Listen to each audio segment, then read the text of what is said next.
say. I didn't put anything on, or am I good? Good to go. What you guys doing? So, was it worth the wait? It was, yeah. My heart dropped a little bit, but yeah, for sure it was. That was a crazy feeling. It felt like a dream. So I'm pumped up. Yeah. Does it feel better that they traded to get you too? Like that's gotta be a pretty cool feeling. Yeah, no, it's definitely a cool feeling. I'm super blessed to be in the position I am, and I'm just trying to make the most of the opportunity. So I'm ready to go right now. So yeah.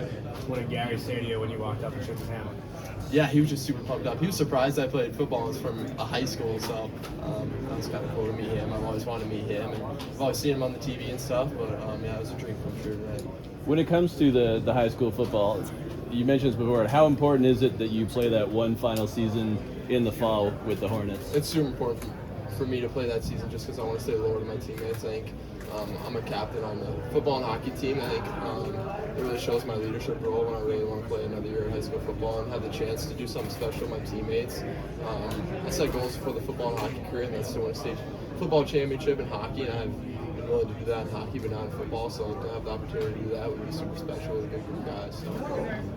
And does this jersey scare away any D1 football teams that might think there was still a chance of getting you? I mean, I hope it does because I want to pursue hockey. So I'm 100% all in on hockey, and yeah, I'm really excited. How big a conversation point was that when you were talking to teams before the draft? Yeah, I think that was kind of the main topic. It's just kind of whether bigger football teams would come in and stuff, and kind of the I guess accountability on really playing hockey and pursuing hockey. But I made it really clear that the only goal is to try to win a state championship, and that's kind of the only goal is to just win a state championship, be loyal to my teammates and my community, and then head to Fargo after that and get going with hockey. You know, Anders Lee was in the same situation. Yeah. He dropped to like the 4th round, so it's good that you didn't drop. People are more believing in you, but how well do you know that Anders? I know him well. Yeah, we talked like 4 or 5 times before kind of committed to Michigan State, and then I'll probably talk to him after this. But he's a really great guy. I think it was nice to really get advice from someone who kind of went through it. Obviously, you can talk to your parents, you can talk to people from community, but it's kind of hard to find a guy that kind of went through the same thing. So it was super cool to talk to him and meet him and kind of learn about his process, and then kind of have him guide me through a little bit to my process. But yeah, he's a really great dude. I'm really. You talked to me when you already knew that you were going to definitely pursue hockey, or was he part of helping you make that decision? He was a little bit a part of that. I think right after I chose to pursue hockey, I called him and then asked him about like the recruiting process and more about the NHL draft and the combine. So I'm really blessed to have that support system around me, not just my family, but also kind of people who went through it. In terms of your development, what happens next year? What's your focus when you go back to Fargo? Yeah, obviously, kind of taking a different approach this year. I kind of joined a new hockey program, Empowers Performance, so I'll try to do that 2 or 3 times a week during the football year and try to skate 2 or 3 times a week, just stay fresh and polished on my edges and be ready to go for Fargo. I think the biggest thing for me is developing physically. I think I can really be physically dominate people on the ice. I think gaining weight's a big thing for that, so I want to try to gain like 10 pounds for the Fargo season, then bring that into the hockey season and be ready to go for Fargo. So I'm kind of taking that different approach of skating a ton during the football season and getting ready and get my body ready and polished up. What's your biggest strength in pro comparison?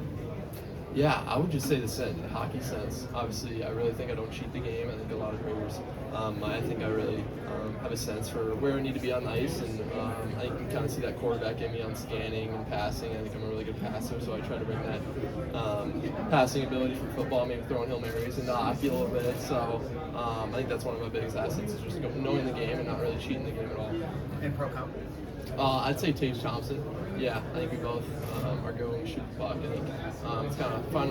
It's hard to find a player like me, I guess, because I think I'm a unique player. I think I want to be like Tage Thompson, but I also want to be my own player and be unique in that way and try to do things that a lot of tall players can't. Being a USHL guy, does it give you a little extra comfort knowing that Jeff Blashill is the head coach right now in Chicago? It does, yeah. I'm really excited to meet him and see what his path was to getting there, and I'm super excited to get going, but yeah, for sure.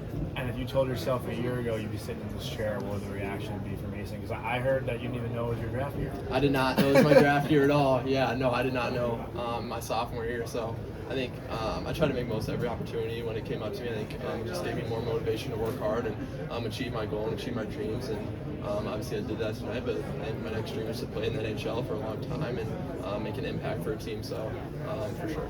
Are you not? I'm sorry. When you look at Chicago today, they had a bunch of picks to make sure last week. Bedard 2 years ago, we shut off last year. The rebuild is kind of accelerated here. year, and now you're going to be a part of it. When you look at that and you realize the opportunity that was before you, what are your thoughts on that? I'm super excited. I love hearing the rebuilding, and I can be maybe a part of that rebuild. So I'm super excited because I really think I'm still developing as a player and raw as a player. So I think once I really start to focus and tone in on the hockey and the little things that really can help me become a better hockey player, but also become a better human being overall. I think that's one of the big things for me. I want to become a better hockey player, but also become a better person in the process. And obviously going to Michigan State can help me with that. But I'm super excited to be a part of that rebuild, as you say. And yeah, I'm pumped up. Did you get to watch those cup runs with Kane and Tays? I did, yeah. So it's funny because I was actually a Blackhawks fan. My brother was a Penguins fan, so we kind of went back and forth a little bit between those two teams. But yeah, I've always been a Kaner fan and a Tays fan. So yeah, I'm super excited. I don't really know. I've never really. I mean, obviously I'm a Wild fan, but I think my dad is from Chicago, so he kind of brought the Bears a little bit into our household and the Blackhawks. So yeah, a lot of Minnesota people don't like it, but I kind of go with it a little bit. Do you know any of the younger players or prospects in Chicago already? I don't know. Obviously, I just met Frondell, and so yeah, it's kind of all new to me, and just trying to make most of the opportunity and meet new guys, and so yeah, I'm super blessed to be a part of a great organization. And why Michigan State for a Minnesota kid? Yeah, I would say just the development part for me. As I said before, I'm really big on development, and they kind of had a sought-out plan for me on developing, becoming a better hockey player. I think that's really important for me. Is I'm still a raw player, and I think I have a lot of aspects of my game that I can work on. So, just with that coaching staff and how, I guess, dominant they are, making players better. As an example, kind of like the Charlie Strambles, who kind of transitioned to a way better hockey player at Michigan State, and I feel like I try to inflate my game after him a little bit and kind of see myself a little bit like him. So I think it was cool to see his path, and it feels like I can kind of be behind him in those situations. Sorry to jump back to this, but how did you make the connections? Yeah, I think one day he actually texted me, and I was super surprised. I think my heart dropped a little bit too. You don't know how he got your number? No, I had no idea. I think I had to read it maybe like 2 or 3 times to make sure it was him. But yeah, I think he texted me, and then I think I called him the next day, and I was super blessed to be able to have that resource. No, I don't think I asked him, but yeah, it's super cool. Did you grow up on stories about him? I mean, obviously high school football's a huge thing in your town, and he was so good. And hockey too, like both of you. As a kid, did you kind of grow up in that community and it was all Anders? Yeah, I would say it kind of got brought up when I was like a freshman or sophomore, when I kind of started being the starting quarterback and made varsity hockey and started doing well in those games. I think that's kind of when it got brought up. Obviously, I think I knew him when I was a kid, just with him being a legend from Edina, so it was super cool to kind of go through his path, but also kind of have my own path. So we kind of have 2 different stories, but they're kind of similar in that sense. But yeah, it kind of happened when I was around like freshman or sophomore year, kind of got popped up. Being the dual sport, I mean, you play every sport, pretty much, from what I understand. So being in a sports city like Chicago, I mean, that's kind of fire you up too. Yeah, super cool. I have family from Chicago, so we always used to go to Cubs games and Bulls games, so I'm pumped up. You might be throwing the first pitch right next week. Yeah, maybe, hopefully. I gotta warm up the arm maybe a little bit, but yeah. Cubs or White Sox?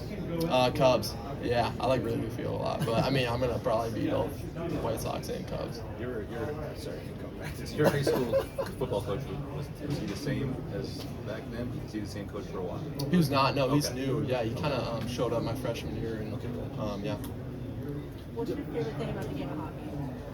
Yeah, I would just say it's cool watching like the teams like Edmonton and Florida. I think I've been around like 4 state championships and know what it's like to win and lose. So I think it's super cool to be part of a winning team and winning culture and have 20 guys all in it for the same reason, that's to win, and not have one guy go off and be selfish. I think it's super cool when you have a winning team and can have that winning feeling. I think that's one of the most important things for me is I just want to win. I'll play any role and be able to do anything for a team. And every time on the ice, I'll try to make an impact. So I think the thing for me is the thing I love about hockey most is the winning feeling and seeing, I guess, the Florida Panthers win and stuff like that. It just motivates me to become a better player and work harder. What's an underrated aspect of your game that you think goes overlooked?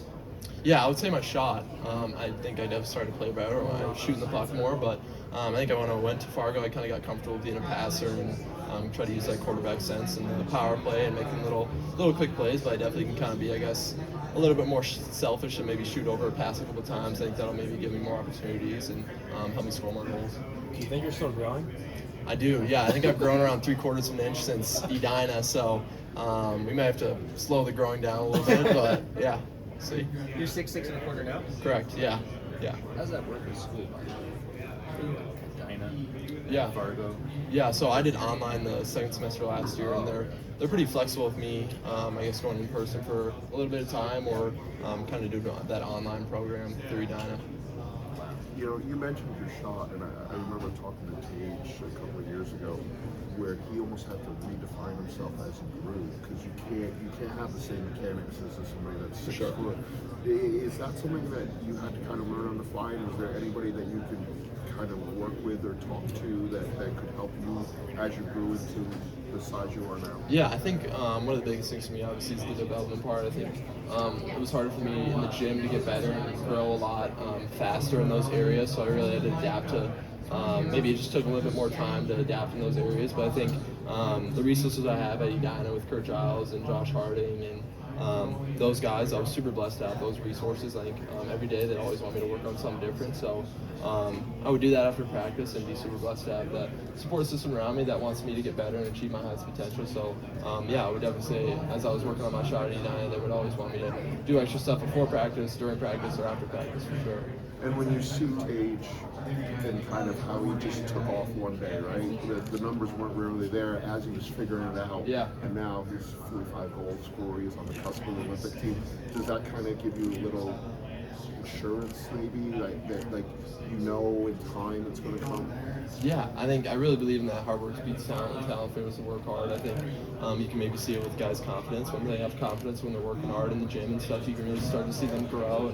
And that's important for me, is to grow as a hockey player and also grow as a person. But kind of seeing Tage Thompson do it, and kind of goes back to the Honors League situation that he can play football another year, so I can. But as he said, the Tage Thompson thing, yeah, I think if he can do it, I can do it for sure. Great, thank you so much. Good Yeah, luck with for everything. sure. Thank you. Appreciate it.